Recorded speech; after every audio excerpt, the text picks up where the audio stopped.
Hi, everyone. It's been a minute since you heard from us, and this is going to be a bit of a different episode to normal. So bear with us. As those close to the pod, so friends and family in our little corner of the Star Wars fandom, will already know that our good friend, Mr. Andy Bell, passed away recently.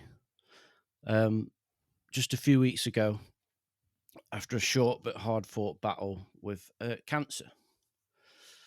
Obviously, there's no words really. This is really tragic. It's really sad, and he was taken from us way too soon. But this is the first time that the four of us have actually been able to gather together since, and we just wanted to pay tribute to Andy really, and share a few moments together to talk about our awesome friend and to let people that weren't privileged enough to know him what a rad dude he was. So, like I said, bear with us. We'll try and get through this, and that's what we're going to do. So, I mean, personally, I first interacted with Andy online shortly before Star Wars Celebration in London in 2023, which is where we all four of us had the pleasure of meeting him in person for the first time. He was instantly likable. The night we met him, he was bursting with positivity and generosity, which is something that was a big trait of Andy. Yep. And immediately he fit right at home within our group. And over the next 2 years, he was a constant in our little Star Wars friendship group, community, corner of the internet, call it what you will. And he became an online friend to many and a valued voice in our space. He guested on a lot of podcasts, including this one many, many times. I think there was a point where he filled in for Kev about 2 months in a row, about 8 weeks in a row. Yep. He's kind of became a bit of a fifth member, really. And he was on other podcasts as well, which is really funny because that weekend that we met in London, anytime that Josh Chapman put a mic in front of him, he ran a mile. Yeah, it's like I don't want to do any. I'm not. I don't want to do a podcast. I don't want to. But let me tell you, though. Yeah. And then he ended up starting his own rather excellent podcast with Just Shilling with our good buddy Sean Hoffman. And those two became the bestest of friends. So I like to shout out Sean, sending him some space hugs right now. Yep. And positive vibes as they should have been together in Japan for Celebration. This is tough, man. Yeah, it is. It is. Me and Kev were we were really privileged, really, because we were in the lucky position that we only lived a few hours from Andy, and we were able to carry on that friendship offline and in person after that awesome celebration in London. And as with long-time listeners will have heard us talking about the many adventures that we went on together. We went to various Comic-Cons and did lots of toy hunting all over, up and down the country. He absolutely loved the vintage toy fairs that we went to twice a year. We took him out in Nottingham a couple of times. We did cinema trips to see Star Wars films, and he stayed at both of mine and Kev's houses multiple times. We shared many beers, many wonderful meals together, and it really did become a beautiful friendship. He was such a great guy. He's a proper genuine guy. He was a real lover of life, and he loved his family so much. He was so proud of his girls, and he'd talk about them any chance he got. And he was, like I've mentioned previous, he was super generous, like almost to a fault. I countless times he treated me and Kev to meals and drinks over the past few years. And whenever he came to my house, he always bought a gift as well for the family, like proper old school, bloody legend. Yeah. He was a beacon of positivity too, like a much needed one. He was a massive advocate for mental health. He was always checking in, not just on me in our weekly chats, but also on my family too. He'd always ask how Michelle was and ask how the kids were doing. And that means that goes a long way, that does. And he was a real champion of creativity as well. He was, like, behind the scenes, he was really encouraging and supportive to me, Sean, and Ed in our creative endeavours. Like, we've all got our different hobbies, and he pushed, like, it. We had a little group chat together, us four, and he really pushed us to pursue that and push it as far as we could. And in a world where people are so quick to shit on you and pull you down, that really does go a long way, that kind of encouragement. Yeah, we got to bring that back for him. Yeah. I could go on. I really could go on, but it was about what a rad dude he was, but I'm not going to. But before I hand on over to you guys, I just wanted to mention, like, what a wicked sense of humor he had as well. He was so funny. He was really dry. He was really English sense of humor, and he was really, really, really quick. And I think back to one of the last times that we were together. And Ed, it's when you came to visit last October, and we had that awesome night at my house. We sat around the table. We ate some great Chinese food. We shared some beers. We played games all night, and I swear we laughed so hard all night, and it was magical, man. Yeah. And I'm really gonna miss him. So, do you guys want to share any memories or jump in? Help me out here. I'm happy to go because I'll follow that, and just speak from the heart and just say what an absolute genuine privilege it was to know him. Like Chris said, I got to know him at Celebration. It was the first time that I met him, and I loved straight away. Like Chris said, you knew he was going to fit in with the four of us because he sought us out, and he was like, "Guys, I listen to your podcast. It's the biggest load of nonsense I've ever heard, and I love every single second of it. It should have worked." Red flag. Do you remember, guys? Yeah. And he was just like, and from that minute, from that first meeting, his absolute humor. But the one thing was his warmth, his absolute presence and his warmth. He had nothing but positivity and warmth, and he wanted to help anybody that he could. Yeah. You know, I remember stories from that night of, like, him helping Britt back to a flat because he wanted her to get home on his own. Because it was in like a bad neighborhood, right? Yeah, and helping Catherine out and just wanting to just be a good person to everybody that he could. And like Chris said, from my point of view, I was so privileged just to be able to hang out with him we didn't know him for long, which is the real thing that breaks my heart because, you know, obviously through this community, a lot of us have known each other a while, but Andy was relatively new. I loved hanging out with him. Yeah. I loved hanging out with him. I loved his company. And that's the biggest compliment you can say about somebody. He was a genuinely awesome, lovely guy, you know, and yeah, we'll miss him.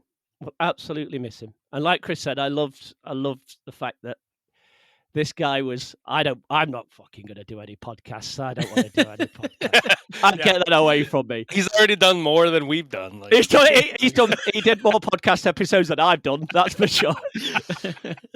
That's for sure. But everything just funny, kind, generous, warm. Like Chris said, always came. I love podcasting in this room because I've constantly, for my 50th, he bought me the Riz Ahmed autograph. Oh, that's right. And I've got a really cool note on the back of it.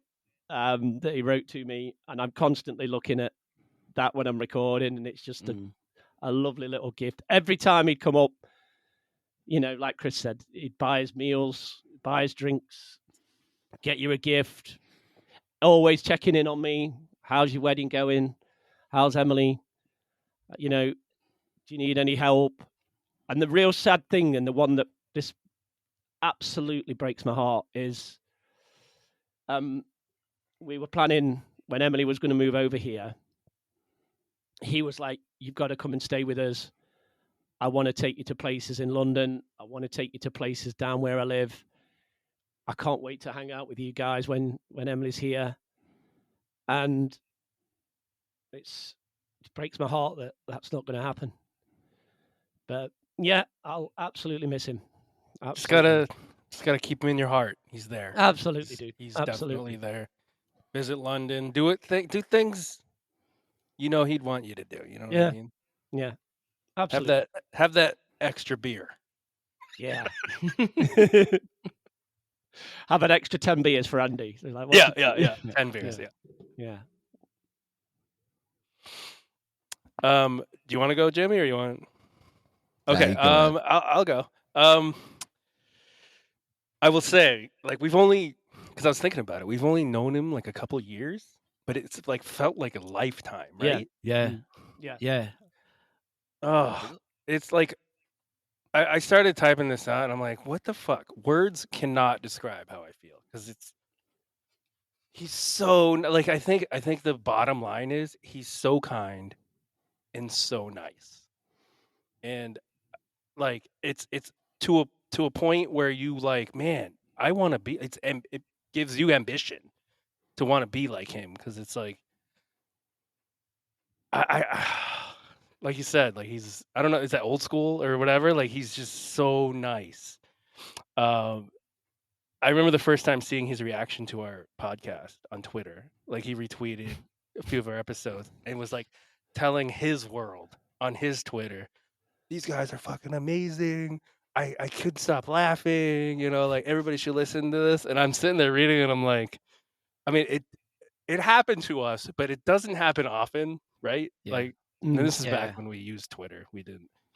That doesn't happen often, but like I saw that and I was like, this guy's pretty awesome. And then you fast forward to meeting him in London, and it just like it makes him it made him more awesome, because like we met him at that bar right before Celebration. He's buying, I think I paid for like one drink, and he paid for like the rest. I don't like he's just he was so friendly. So friendly. He got us gifts, and he just, throughout Celebration, he just felt like a dude I could hang out with every day of my life going forward. And it's he also had like a dad feel. You know what I'm talking about? Like he was like, you know, when we went out to the Indian. Absolutely, mate. Yeah. We went out to the Indian restaurant, and he just took charge in a nice way, and got us into this great restaurant. He even, I think he led the toast, right? He like stood up he did, and like did a speech. And it yeah. Was, oh my God. Such a great dude. He was our chaperone because we needed one. When I came to visit you guys, like last year. It's last year, right? Fuck. Yeah. Anyway. It just showed more of his kindness. Like he volunteered to get me at the airport. He drove me out into the west of London, the countryside, showed me all of that. Like it's beautiful. Brought me to Puzzlewood, and then him and his wife opened up their house to me and for a night, and just walking around his house, like you could feel the history of their family and how they raised their daughters, and it made me strive. I was like, man, I want my daughters to be like his daughters. You know what I mean? Like, yeah. They're so successful, so well brought up, and you know he had a lot to do with it. And yeah, it's just he's such a good person. I know I'm so sad about this, but yeah. Sorry, I'm trying to find my place in my notes here. You're good, dude. You're good. Yeah, I just strive to have a family like him because he was clearly a great, loving husband and father, and I want to be like him. And I'm hoping his presence will be with me raising my kids because it's hard, and you know this, Chris and Jimmy, probably at this point. It's just hard, and you need. Yeah. Anyway, that's me. Sorry. That's heard. I guess I'll. I mean, you guys have kind of said everything, but I guess for my my impact, it was Andy was he was the impact of a good person, you know, like someone who came into our lives like in London right before, got to meet him in person there. A genuine person, someone very genuine. Someone was just he was true in what he said. He's very passionate about how he felt. He wanted to be around us. He wanted to just enjoy the camaraderie of being together. And seemed like a person who was just very appreciative of being together and those opportunities of just sharing these life experiences and whatever those life experiences are, even if they are in a galaxy far, far away, you know, like if it were Star Wars, if it were anything else, you know, all of us, I feel like, I mean, I can only speak from my own personal life experience. I don't have life experience in everybody else, but I like to think that a man who is that passionate about just being friendly and open and nice and good with the stuff that he was passionate about and how he spoke about his family. Like what you guys are saying about his daughters and how passionate he is about that and how important that is, how important our relationships are, how we treat each other, how we're there for each other, you know, good times, bad, not just spouses. Kev, you're going to find out. No. It's really impactful, especially as a person who's, you know, coming up on 40 and understanding the relationship and the value of knowing people and having friends and having family and how much of a vibe he fucking brought that to everything that he did. Man, it caught me off guard. Listen, I knew that Andy was a man of character when he showed up to that bar with a fucking uncut Millennium Falcon from the movie Solo. He brought that to me, and I was like, you know what? This man, character, class. He's okay. He's fucking all right in my book. Let me fucking tell you. Of course, I'm joking, you know, because that is my top word. That's a perfect word, that, Jimmy. Class, I think. He was class. He was a class act. Heard and seen. Heard and seen and felt. Yeah. Yeah, I mean, I can't say anything more than that. Just a person that we should set an example to be good to each other. You know, do unto others as you would want to do unto yourself. And you want to like survive well in this world, you be nice to others, and you treat others with respect, treat them with love and family, and have a good old fucking time. And Andy Bell did. I will never forget that. There it is. Yes.